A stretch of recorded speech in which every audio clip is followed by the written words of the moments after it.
எபேசியர் 4ஆம் அதிகாரம் ஒரு 6 வார்த்தை இந்த 16ஆம் வசனத்துல. இணைப்பு, இசைவு, மூன்றாவது அவயவ வித்தின் பிராக்கெட்ல உறுப்பு, அவயவ செயல் அல்லது உறுப்புகளின் செயல், 4வது பயனுள்ள கிரியை, 5வது சரீர வளர்ச்சி, 6வது அன்பின் பக்தி விருத்தி. அப்ப முதல்ல என்ன நடக்குதுன்னு கேட்டா இணைப்பு நடக்குது. சரீரத்தில் என்ன நடக்குது? இணைப்புன்னா என்னது? ஜாயிண்ட். வளர்ச்சி இருக்க வேணுமானா என்ன செய்யணும்? ஒவ்வொரு அவயவமும் தன் அளவுக்கு தக்கதாக கணுக்களாலும் இசைவாய் கூட்டி இணைக்கப்பட்டு சரீர வளர்ச்சியை உண்டாக்குகிறது. இணைப்பு திருச்சபையிலே கர்த்தர் நம்மை இணைத்து வைத்திருக்கிறார். யாரோடு? யாரோடு? இயேசு கிறிஸ்துவோடு. அல்லேலூயா சொல்லுமா? என்னை இயேசுவோடு இணைத்திருக்கிறார். நான் இயேசுவோடு இசைவாக இருக்கிறேனா?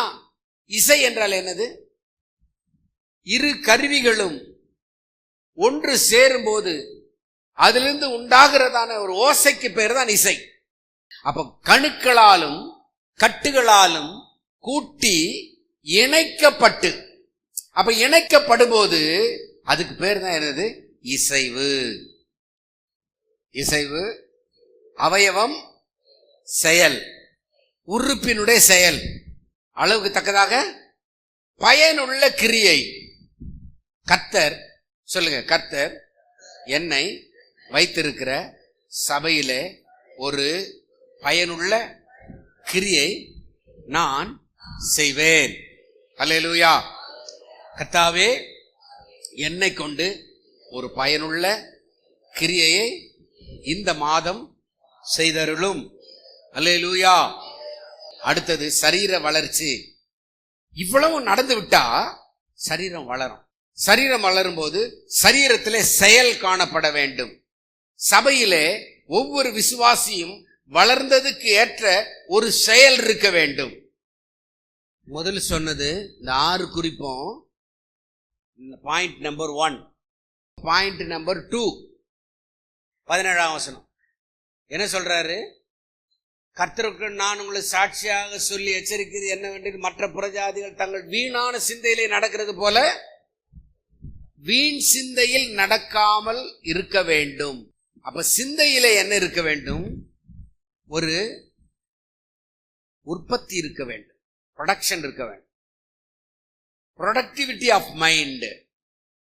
வீண் சிந்தை அல்ல, வேனிட்டி ஆஃப் தேர் மைண்ட் வேற. அவங்க இது 2வது குறிப்பு. வேனிட்டி ஆஃப் மைண்ட் வேற. அதாவது முதல் குறிப்புல 6 பாயிண்ட், இது 2வது பாயிண்ட். வேனிட்டி ஆஃப் மைண்ட் கிடையாது, ப்ரொடக்டிவிட்டி ஆஃப் மைண்ட். ஒரு ப்ரொடக்ஷன் நம்முடைய மைண்ட்ல இருக்கணும். மனதிலே ஒரு வளர்ச்சியின் சிந்தனை காணப்பட வேண்டும். மனதிலே வளர்ச்சியின் சிந்தனை காணப்பட வேண்டும். Productivity of mind, not vanity of their mind. வீண் சிந்தனை வேறு, உற்பத்தி திறன் கொண்ட மனம். வீண் சிந்தனை வேற, உற்பத்தி ஆக்கும் மனம், உற்பத்தி ஆக்கும் சிந்தனை. அப்ப ஒவ்வொருவருக்கும் ஒரு ப்ரொடக்டிவிட்டி உங்களோட மைண்ட்ல வேணும். எதையாவது உருவாக்கும் சிந்தனை வேண்டும். அவர்கள் புத்தியில் அந்தகாரப்பட்டார்கள், இருதயம் அந்தகாரப்பட்டு விட்டது. ஆரோன் ஒரு மாட்டு மதத்தை உண்டாக்கினான், பசு மதத்தை உண்டாக்கினான், கன்றுக்குட்டியை உண்டாக்கினான். அவர்கள் இருதயத்தில் அந்தகாரப்பட்டார்கள்.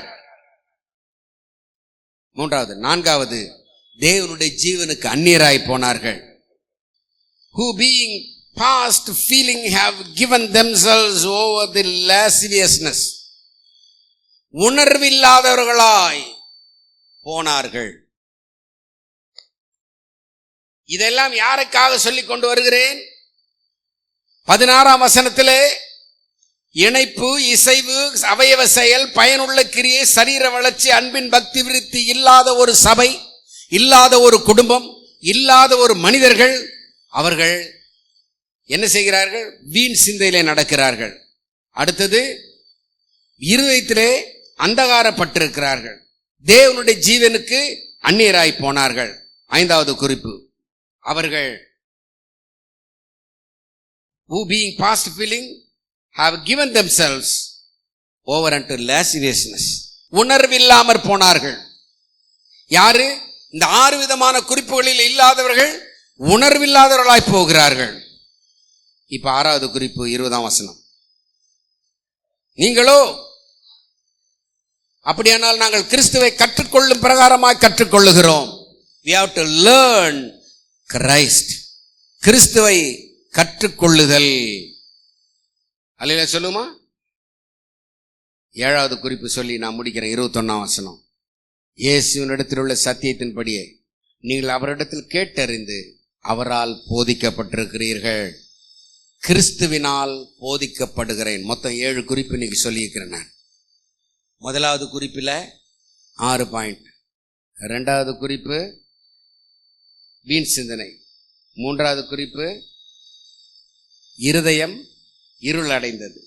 4வது குறிப்பு தேவனுடைய ஜீவனுக்கு அந்நியராய் போகுதல். 5வது குறிப்பு உணர்வில்லாமல் போன இதயம். 6வது குறிப்பு கிறிஸ்துவை கற்றுக்கொள்ள வேண்டிய பிரகாரமாய் கற்றுக்கொள்ளுதல். 7வது குறிப்பு கிறிஸ்துவினால் போதிக்கப்படுதல். பிரைஸ் தி லார்ட் சொல்லுமா? கிறிஸ்துவினால் போதிக்கப்படுதல். இயேசுவினிடத்துள்ள சத்தியத்தின்படி நீங்கள் அவரால் கேட்டறிந்து அவரால் போதிக்கப்பட்டீர்கள். நான் கிறிஸ்துவனுடைய போதனை உடையவனாக இருக்கிறேன். கர்த்தர் உன்னை ஆசீர்வதித்து காக்க கடவர். கர்த்தர் தம்முடைய முகத்தின் மேல் பிரகாசிக்க பண்ணி மேல் கிருபையா இருக்க கடவர். கர்த்தர் தம்முடைய முகத்தின் மேல் பிரசன்னமாக்கி உனக்கு சமாதானம் அருளி செய்ய கடவர் என்பதே. கர்த்தர் தாமே உங்கள் அனைவரையும் ஆசீர்வதிப்பாராக.